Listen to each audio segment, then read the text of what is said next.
बाहर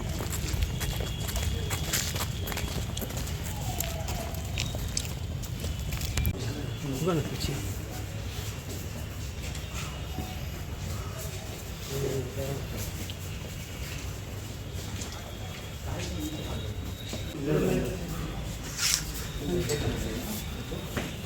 चेक कर लीजिएगा।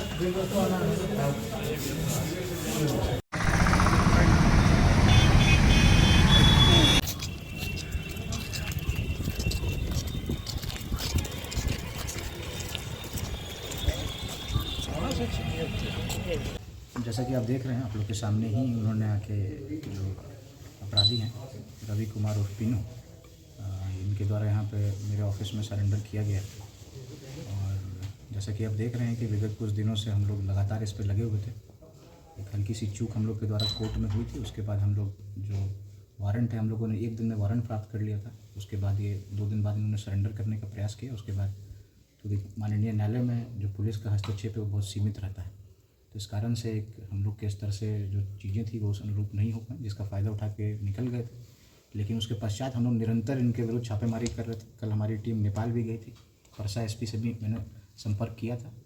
उसके बाद इन्होंने अपना मूवमेंट नेपाल से भी चेंज कर दिया और आज आके इन्होंने जब इश्तेहार छपा किया गया है SDPO के द्वारा स्वयं, और क्योंकि फिर हम लोग कुर्की जब्ती की कार्रवाई आज कुर्की प्राप्त करके करते, तो इस डर से, इस भय से जो पीनू हैं, जो अपराधी हैं और उनके द्वारा जो पिस्टल लहरा करके जो अपहरण किया गया और जो अवैध ज़मीन लिखवाया गया और जो अपने आप को सफ़ेद पोश बताते हैं और बड़े स्कूल के ये संचालक भी हैं, और इनकी जो पत्नी है वो भी इनके साथी थी, उसमें इन्वॉल्व थी। अब हम लोग जो पिस्टल है उसकी रिकवरी का प्रयास कर रहे हैं। वो जैसे ही रिकवर होगा आप लोगों को सूचना हम लोग के द्वारा दे दी जाएगी। मैं आपको बताना चाहूँगा कि पिछले जब से ये प्रकरण शुरू हुआ है 6-7 दिनों से निरंतर पुलिस अधीक्षक और अनुमंडल पुलिस अधिकारी, सारे SHOs जो टाउन के SHOs हैं, अन्य मेरी DIU टीम, सभी लोग निरंतर प्रयास कर रहे थे। दिन रात हम लोगों ने एक कर दिया था और इसी की के बदौलत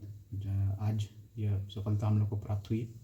और इस आप लोग के माध्यम से मैं जो भी इस तरह के अपराध बेतिया ज़िला में कर रहे हैं या करने की मंशा रखते हैं, उनको एक सख्त हिदायत जो बेतिया पुलिस है वो देना चाहेगी कि आप कोई भी हों, किसी भी तबके से बिलोंग करते हों, क्राइम करने के बाद आप सिर्फ अपराधी हैं और आप सभी लॉ के अंडर आते हैं और आपके विरुद्ध कठोर से कठोर कार्रवाई जो एक अपराधी के विरुद्ध की जाती है वो की जाएगी और त्वरित आपको विचारण करके आपको सज़ा भी जो बेतिया पुलिस है और जो प्रशासन है उसके द्वारा दी जाएगी। साथ ही साथ मैं आपको ये बता दूं कि जो पिस्टल है उसके लाइसेंस के संबंध में भी हम लोगों को जानकारी प्राप्त हुई और उस पर भी हम लोग देख रहे हैं कि लाइसेंस जो इनको निर्गत किया गया वो कैसे निर्गत किया गया। जो पुलिस के स्तर से इनको जो नो क्लियरेंस जो NOC दिया गया वो कैसे दिया गया और उस पर भी हम लोग विचार कर रहे हैं। और वर्तमान में जो SHO टाउन है इनके द्वारा इनका लाइसेंस कैंसलेशन का जो प्रस्ताव है वो भी आपको भेज दिया गया है, जो मेरे द्वारा जिला पदाधिकारी महोदय को अग्रसारित कर दिया जाए।